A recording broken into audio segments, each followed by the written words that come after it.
എല്ലാവർക്കും ഇന്ത്യൻ PSCയുടെ പുതിയൊരു വീഡിയോയിലേക്ക് സ്വാഗതം. ഇന്ന് നമ്മൾ ഡിസ്കസ് ചെയ്യാൻ പോകുന്നത് കഴിഞ്ഞ ദിവസം നടന്ന സെക്രട്ടേറിയറ്റ് ഓഫീസ് അറ്റൻഡന്റ് തസ്തികയുടെ മെയിൻസ് എക്സാമിനേഷന്റെ അനാലിസിസും അതിന് എത്ര കട്ട് ഓഫ് വരും എന്നുള്ള കാര്യങ്ങളാണ് ഞാൻ പറയുന്നത്. പരീക്ഷ കഴിഞ്ഞ് അപ്പോൾ തന്നെ ഞാൻ വീഡിയോ ഇടാത്തതിന്റെ കാര്യം, നമുക്ക് കുറച്ച് കുട്ടികൾ സെക്രട്ടേറിയറ്റ് ഓഫീസ് അറ്റൻഡന്റ് ഒക്കെ പ്രിപ്പയർ ചെയ്യുന്നുണ്ട്, അവർ പരീക്ഷ എഴുതിയിട്ടുണ്ട്. അപ്പൊ ഈ കുട്ടികളോട് ചോദിച്ച് അവരുടെ നിലവാരം എന്താണെന്ന് മനസ്സിലാക്കി അതിനോട് ആസ്പദമാക്കിയിട്ടാണ് ഞാൻ കട്ട് ഓഫ് പറയുന്നത്. അപ്പോൾ വീഡിയോ എല്ലാവരും മുഴുവനായിട്ട് കാണാം, നമുക്ക് അനാലിസിസിലേക്ക് കിടക്കാം. അതിനു മുമ്പായിട്ട് ഏറ്റവും ഫസ്റ്റ് നമ്മൾ നോക്കേണ്ടത് കഴിഞ്ഞ പ്രാവശ്യം ഈ പരീക്ഷയ്ക്ക് എത്ര കട്ട് ഓഫ് വന്നിരുന്നുവെന്നും എത്ര പേര് ആ ലിസ്റ്റിൽ ഇൻക്ലൂഡ് ചെയ്തിട്ടുണ്ട് എന്നുള്ളതാണ് നമുക്ക് അറിയേണ്ടത്. 2022 നിലവിൽ വന്ന ലിസ്റ്റ് പ്രകാരം 886 പേര് ഉൾക്കൊള്ളുന്ന ഒരു ഷോർട്ട് ലിസ്റ്റ് ആണ്, റാങ്ക് ലിസ്റ്റ് ആണ് PSC പബ്ലിഷ് ചെയ്തത്. അതിന് കട്ട് ഓഫ് വന്നിരുന്നത് 69.67 മാർക്കുകളാണ് അതിന്റെ കട്ട് ഓഫ് ഉണ്ടായിരുന്നത്. അപ്പൊ ഇപ്രാവശ്യം PSC എത്ര വലിയൊരു ലിസ്റ്റ് ഇടുമോ എന്നുള്ള കാര്യത്തിൽ തന്നെ സംശയമാണ്.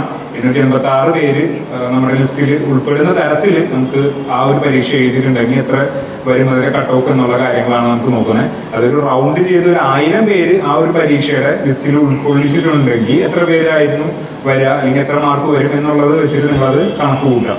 ഓക്കെ, അപ്പൊ നമുക്ക് അനാലിസിസിലേക്ക് കടക്കാം. ഞാൻ എടുത്തിരിക്കുന്ന ക്വസ്റ്റ്യൻ പേപ്പർ C കോഡാണ്. അപ്പോൾ C കോഡിലെ ക്വസ്റ്റ്യൻസ് വെച്ചിട്ടാണ് ഞാൻ ഇതിന്റെ അനാലിസിസ് എടുക്കുന്നത്. അപ്പൊ അതിന്റെ ആദ്യത്തെ ഒരു 6 ക്വസ്റ്റ്യൻസ് ഹിസ്റ്ററി ഭാഗത്തു നിന്നുള്ള ക്വസ്റ്റ്യൻസ് ആണ്. അപ്പൊ 6 ക്വസ്റ്റ്യൻസ് ഹിസ്റ്ററി ഭാഗത്തു നിന്നുള്ള ക്വസ്റ്റ്യൻസ് തന്നെ നമുക്ക് വലിയ പ്രശ്നം ഉണ്ടാക്കുന്ന തരത്തിലുള്ള ക്വസ്റ്റ്യൻസ് അല്ല. പരീക്ഷ എഴുതുന്ന പ്രീവിയസ് ഇയർ ക്വസ്റ്റ്യൻ പേപ്പേഴ്സ് ഒക്കെ നോക്കിയിട്ട് പോകുന്ന, ഹിസ്റ്ററിയുടെ ഇമ്പോർട്ടന്റ് ടോപ്പിക്സ് ഒക്കെ പഠിച്ചിട്ട് പോകുന്ന ഏതൊരാൾക്കും സ്കോർ ചെയ്യാൻ പറ്റുന്ന തരത്തിലുള്ള ഒരു 6 ക്വസ്റ്റ്യൻസ് ആണ് നമുക്ക് ഹിസ്റ്ററി ഭാഗത്തുനിന്ന് കാണാനായിട്ട് പറ്റുന്നത്. അത് കഴിഞ്ഞിട്ടുള്ള 7 തൊട്ട് 12 വരെയുള്ള ക്വസ്റ്റ്യൻസ് അതിലൊരു കറണ്ട് അഫയേഴ്സ് ക്വസ്റ്റ്യൻ കൂടി ഇൻക്ലൂഡ് ചെയ്തിട്ടാണ്. അതായത് നമ്മുടെ ടോപ്പിക്സിന്റെ ഇടയ്ക്കിടയ്ക്കായിട്ട് 1-2 കറണ്ട് അഫയേഴ്സ് ക്വസ്റ്റ്യൻസ് ഇൻക്ലൂഡ് ചെയ്തിട്ടുള്ള ഒരു ക്വസ്റ്റ്യൻ പേപ്പർ ആയിട്ടാണ് ഈ C കോഡിൽ എനിക്ക് നോക്കിയിട്ട് കാണാൻ പറ്റുന്നത്.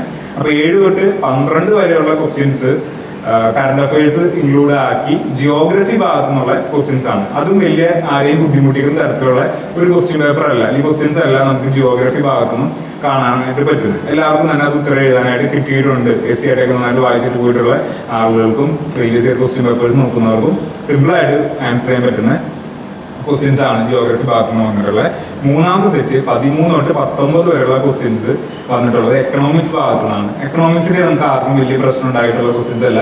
ഭൂരിഭാഗം ക്വസ്റ്റ്യൻസും previous year question papers analyse ചെയ്തിട്ടും അല്ലെങ്കിൽ അതിന്റെ ബേസിസിലേക്കാണ് ക്വസ്റ്റ്യൻസ് കിട്ടിയിട്ടുള്ളത്. അതൊന്നും നമുക്ക് പ്രശ്നമുള്ള കാര്യമില്ല. അത് കഴിഞ്ഞ് വന്നിട്ടുള്ള ക്വസ്റ്റ്യൻസ് 20 തൊട്ട് ക്വസ്റ്റ്യൻ നമ്പർ 20 തൊട്ട് 33 വരെയുള്ള ക്വസ്റ്റ്യൻസ് കോൺസ്റ്റിറ്റ്യൂഷൻ സിരീസ് ഭാഗത്തു നിന്നാണ് വന്നിട്ടുള്ളത്. അപ്പൊ ഈ ഭാഗത്തു നിന്ന് വന്നിട്ടുള്ള ക്വസ്റ്റ്യൻസ് ആണ് ഭൂരിഭാഗം പേർക്കും പ്രശ്നം ഉണ്ടാക്കിയിട്ടുള്ള ടൈപ്പ് ക്വസ്റ്റ്യൻസ് ഉള്ളത്. അപ്പോ ഈ 20 തൊട്ട് 33 വരെയുള്ള 14 ക്വസ്റ്റ്യൻസിൽ 6 ക്വസ്റ്റ്യൻസ് ചിലപ്പോൾ നമുക്ക് ഭയങ്കര കൺഫ്യൂഷൻ ഉണ്ടാക്കുന്ന തരത്തിലുള്ള ക്വസ്റ്റ്യൻസ് ഉണ്ട്. ഈ 6 ക്വസ്റ്റ്യൻസിൽ ചിലപ്പോൾ നിങ്ങൾ അതിനകത്ത് അറിയുന്ന, നമുക്ക് പരിചയമുള്ള ക്വസ്റ്റ്യൻസ് ആണെന്ന് കരുതി അതിനകത്ത് കയറി കുത്തി മൈനസ് അടിക്കാനുള്ള സാധ്യതയും ഭയങ്കര കൂടുതലാണ്. അപ്പൊ അങ്ങനെ പ്രശ്നം ഉണ്ടാക്കിയിട്ടുള്ള ഒരു ഭാഗമാണ് നമ്മുടെ ഈ സിവിക്സ് പോർഷൻ എന്ന് പറയുന്നത്. അപ്പൊ ഈ ഒരു 6 ക്വസ്റ്റ്യൻ നമുക്ക് അതിൽ നിന്ന് ആളുകൾക്ക് എല്ലാവർക്കും കിട്ടിക്കൊള്ളണമെന്നില്ല, അതിനകത്ത് ബുദ്ധിമുട്ടുണ്ടാക്കാനായിട്ട് സാധ്യതയുണ്ട്. അത് കഴിഞ്ഞ് പിന്നെ വന്നിട്ടുള്ള ഭാഗമാണ് സയൻസ്. ഈ സയൻസിൽ 34 മുതൽ 51 വരെയുള്ള ക്വസ്റ്റ്യൻസ് അതിനകത്ത് കറണ്ട് അഫയേഴ്സ് മിക്സ്ഡ് ആണ്. ഈ കറണ്ട് അഫയേഴ്സ് മിക്സ്ഡ് ആക്കി വന്നിട്ടുള്ള ക്വസ്റ്റ്യൻസിൽ ഈ ഒരു ഭാഗത്ത് 34 മുതൽ 51 വരെയുള്ള ഭാഗത്ത് ഒരു 4 ക്വസ്റ്റ്യൻ എല്ലാവർക്കും ചിലപ്പോൾ കിട്ടിക്കൊള്ളണമെന്നില്ല, അതിനകത്ത് പ്രശ്നമുള്ള ക്വസ്റ്റ്യൻസ് ഉണ്ട്. ഞാൻ ഏറ്റവും അവസാനം വായിക്കാൻ ഏതൊക്കെ ക്വസ്റ്റ്യൻ ആണ് പ്രശ്നം ഉണ്ടാക്കിയിട്ടുള്ളത്, അല്ലെങ്കിൽ എല്ലാവർക്കും കിട്ടാത്തത് ഏതൊക്കെയാണ് എന്നുള്ളത് നമുക്കൊന്ന് ഏറ്റവും അവസാനം നോക്കാം. അപ്പൊ ഓക്കെ, അത് കഴിഞ്ഞ് 52 മുതൽ 58 വരെയുള്ളതിൽ കറണ്ട് അഫയേഴ്സ് മിക്സ്ഡ് ആണ്. ആർട്ട് ആൻഡ് കൾച്ചർ ഭാഗത്തു നിന്നുള്ള കലാ, കായികം, സാഹിത്യം ഈ ഒരു ഭാഗത്തു നിന്ന് വന്നിട്ടുള്ള ക്വസ്റ്റ്യൻസ് ആണ് 52 മുതൽ 58 വരെ. IT-യിലുള്ള 59 മുതൽ 63 വരെയുള്ള ക്വസ്റ്റ്യൻസ്, അതിനകത്ത് ഒരു ക്വസ്റ്റ്യൻ ആണ് നമുക്ക് പ്രശ്നക്കാരനായിട്ടുള്ളത്, അല്ലെങ്കിൽ എല്ലാവർക്കും കിട്ടിക്കൊള്ളണമെന്നില്ലാത്ത ഒരു ക്വസ്റ്റ്യൻ ആണ് അതിനകത്തുള്ളത്. ബാക്കി ഇമ്പോർട്ടന്റ് ആക്ട് കുറിച്ചിട്ടുള്ള ക്വസ്റ്റ്യൻസ് ആണ് 64 മുതൽ 73 വരെയുള്ള. അതിൽ നിന്ന് 2 ക്വസ്റ്റ്യൻ ചിലപ്പോൾ എല്ലാവർക്കും കൺഫ്യൂഷൻ ഉണ്ടാക്കുന്ന തരത്തിലുള്ള ക്വസ്റ്റ്യൻസ് ഉണ്ട്. പിന്നെ ബാക്കി മാത്സ്, ഇംഗ്ലീഷ്, മലയാളത്തിൽ നിന്നുള്ള 30 ക്വസ്റ്റ്യൻസ് ആണ്. ആ ഒരു ഭാഗം നമ്മൾ അനലൈസ് ചെയ്യുന്ന സമയത്ത് എല്ലാവർക്കും വലിയ പ്രശ്നം ഉണ്ടാക്കാത്ത രീതിയിലുള്ള മാത്സ്, ഇംഗ്ലീഷ്, മലയാളത്തിന്റെ ക്വസ്റ്റ്യൻസ് ആണ് അതിൽ നിന്ന് വന്നിട്ടുള്ളതെന്ന് കാണാൻ പറ്റും.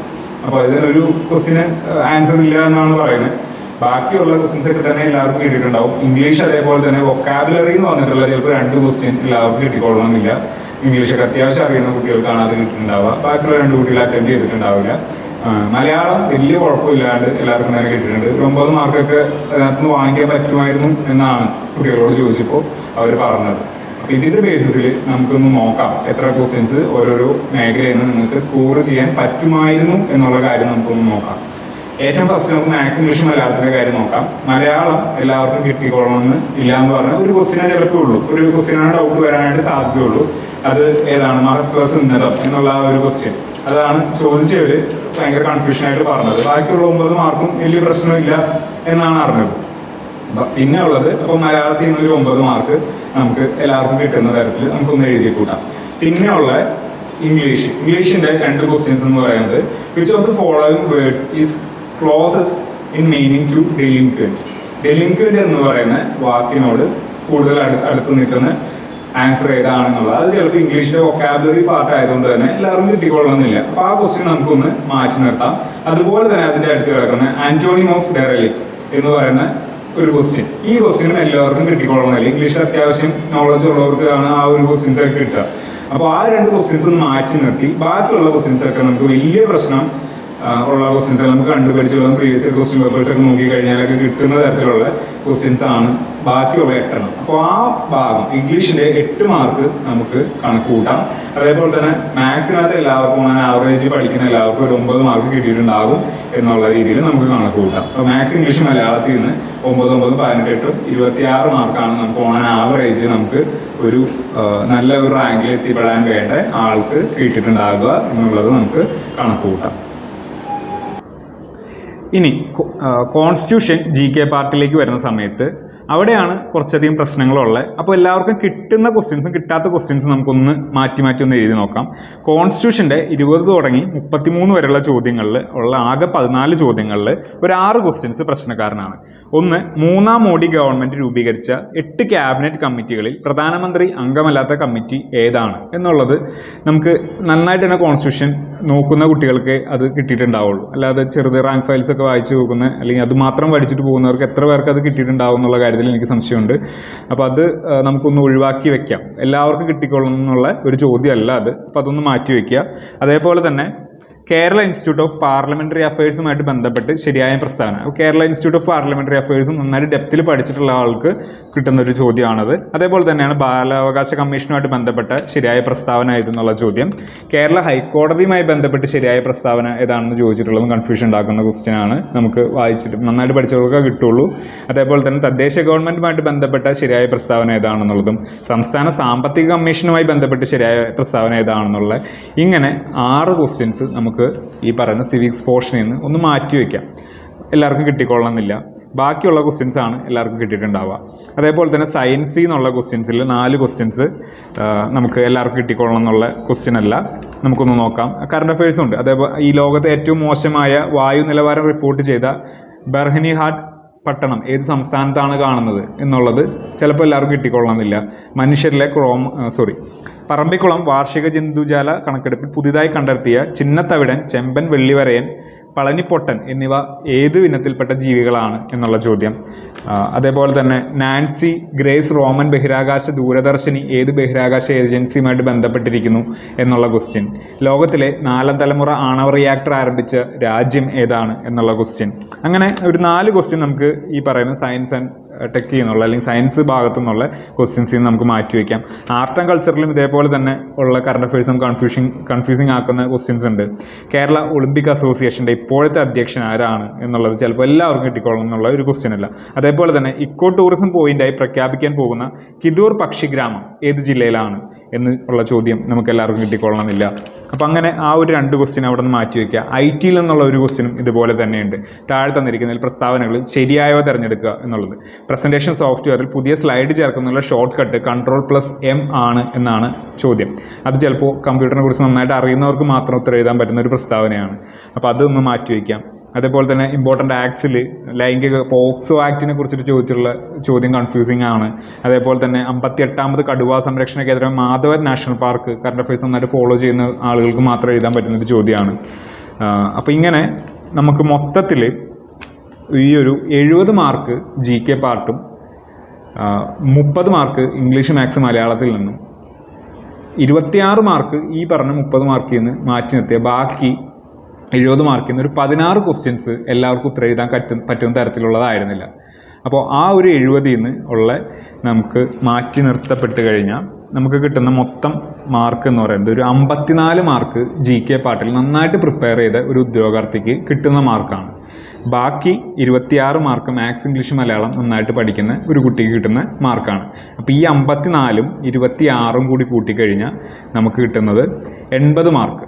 ഈ 80 മാർക്കാണ് അത്യാവശ്യം നന്നായിട്ട് പ്രിപ്പയർ ചെയ്ത ഒരാൾക്ക് കിട്ടാൻ സാധ്യതയുള്ള ഒരു മാർക്ക്. ഷുവറല്ല, ചിലപ്പോൾ അതിനകത്ത് പരീക്ഷ ഹാളിൽ ഇരുന്ന് എക്സാം എഴുതുന്നവർക്ക് അതിനനുസരിച്ചിട്ട് വേരിയേഷൻസ് വരും.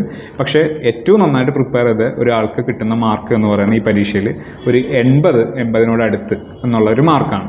അപ്പോൾ നമുക്കിതിൻ്റെ കട്ട് ഓഫ് എത്ര വരും എന്ന് ഉള്ള ഒരു കാര്യം നമുക്ക് അടുത്തതായിട്ട് നോക്കാം. ഇതിൻ്റെ കട്ട് ഓഫ് ഞാൻ പ്രെഡിക്റ്റ് ചെയ്യുന്നത് അത്യാവശ്യം നല്ല രീതിയിൽ ഈ പരീക്ഷ എഴുതിയിട്ടുണ്ടെങ്കിൽ ഈ ഒരു പരീക്ഷയുടെ കട്ട് ഓഫ് 886 പേര് ഈ ഒരു ലിസ്റ്റിൽ ഉൾക്കൊള്ളണം എന്നുണ്ടെങ്കിൽ, അല്ലെങ്കിൽ 1000 പേരുടെ കണക്ക് റൗണ്ട് ആക്കിയിട്ട് നിങ്ങൾ എടുക്കുക, 1000 പേര് ഈ ഒരു ലിസ്റ്റിൽ ഉൾക്കൊള്ളണം എന്നുണ്ടെങ്കിൽ ഇതിൻ്റെ കട്ട് ഓഫ് വരിക ഓൾമോസ്റ്റ് 74നും 79നും ഇടയിലുള്ള 5 മാർക്ക് ഡിഫറൻസിൽ 74നും 79നും ഇടയിലുള്ള ഒരു മാർക്കായിരിക്കും ഇതൊരു 886 പേര് ഈ ഒരു ലിസ്റ്റിൽ ഉൾക്കൊള്ളണം എന്നുണ്ടെങ്കിൽ അതിനകത്ത് ഉണ്ടാവുക. ഇതിനകത്ത് തന്നെ വേരിയേഷൻസ് വരാനുള്ള സാധ്യത വളരെ കൂടുതലാണ്. കാര്യം എന്താണെന്ന് വെച്ച് കഴിഞ്ഞാൽ ഡിലീഷൻസ്. ഈ ഡിലീഷൻസ് കൂട്ടാണ്ട് ഈ പരീക്ഷ എഴുതിയിരിക്കുന്ന ഒരു ആവറേജിലാണ് ഞാൻ ഈ പറഞ്ഞ റാങ്ക് കൂട്ടിയേക്കുന്നത്. ടോപ്പ് മാർക്ക് എന്ന് പറയുന്നത് ഒരു 78നും 81നൊക്കെ ഇടയിലുള്ള ഒരു റേഞ്ചിലുള്ള മാർക്കായിരിക്കും. ബാക്കി ഓൺ ആൻ ആവറേജ് അതിനനുസരിച്ചിട്ട് കുറവ് മാർക്കുകൾ വരും. ചിലപ്പോൾ ഇത് ഈ ഡിലീഷൻസൊക്കെ വന്ന് ചിലപ്പോൾ 70ൻ്റെ ഒക്കെ അടുത്ത് ഉള്ള റേഞ്ചിൽ മാർക്ക് വരാം. പക്ഷേ 70ലേക്ക് താഴേക്ക് ഇതിൻ്റെ കട്ട് ഓഫ് പോകുന്നുള്ള കാര്യത്തിൽ നമുക്ക് ഒരു പ്രതീക്ഷയും വലിയ കാര്യമായിട്ടില്ല. കാര്യം നമുക്ക് നന്നായിട്ട് പഠിക്കുന്ന കുട്ടികൾക്ക് ഒരു പ്രൊഫഷണൽ കീ വന്നിട്ടില്ല. ഫൈനൽ കീ ഒക്കെ വന്നിട്ട് മാത്രമേ നമുക്ക് എത്ര വരും എന്നുള്ളത് കണക്ക് കൃത്യമായിട്ട് നമുക്ക് പ്രവചിക്കാൻ പറ്റുള്ളൂ. ഇപ്പോഴത്തെ വന്നിട്ടുള്ള കീകളുടെ അടിസ്ഥാനത്തിൽ ഒരു 75 മാർക്കൊക്കെ പിള്ളേർക്ക് മാർക്ക് ഉണ്ട്. അതൊക്കെ അത്യാവശ്യം നന്നായിട്ട് തന്നെ പ്രിപ്പയർ ചെയ്യുന്ന കുട്ടികൾക്കാണ്. അപ്പോൾ ആ കുട്ടികൾ ലിസ്റ്റിൽ ഉണ്ടാകുമായിരിക്കും എന്നുള്ള പ്രതീക്ഷയിലാണ് ഞാനിത് പറയുന്നത്. അപ്പോൾ എൻ്റെ കട്ട് ഓഫ് എന്ന് പറയുന്നത് 74നും 79നും ഇടയിലുള്ള ഒരു മാർക്കാണ്. അതാണ് ടോപ്പ് എന്നുള്ള ആ റേഞ്ചിലെടുക്കുക. ടോപ്പ് റാങ്ക് 81 ആ റേഞ്ചിലേക്കും കിട്ടാം. ഓക്കെ, അപ്പോൾ നമ്മൾ സെക്രട്ടേറിയറ്റ് അസിസ്റ്റൻറ്റിന് വേണ്ടിയിട്ട് ഒരു പുതിയ ബാച്ച് കൂടി നമ്മൾ ഇപ്പോൾ ചെയ്യുന്നുണ്ട്, സെക്കൻഡ് പേപ്പറിന് വേണ്ടിയിട്ട് ഡെഡിക്കേറ്റഡ് ആയിട്ടുള്ള.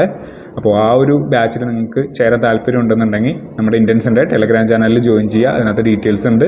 നമ്മൾ ജൂൺ 2 മുതൽ സെക്രട്ടേറിയറ്റ് അസിസ്റ്റൻറ്റിൻ്റെ സെക്കൻഡ് പേപ്പറിൻ്റെ ക്ലാസ്സുകൾ തുടങ്ങുന്നതാണ്. അപ്പോൾ ഇത്രയും നേരം വീഡിയോ കണ്ടുകൊണ്ടിരുന്ന എല്ലാവർക്കും നന്ദി, നമസ്കാരം.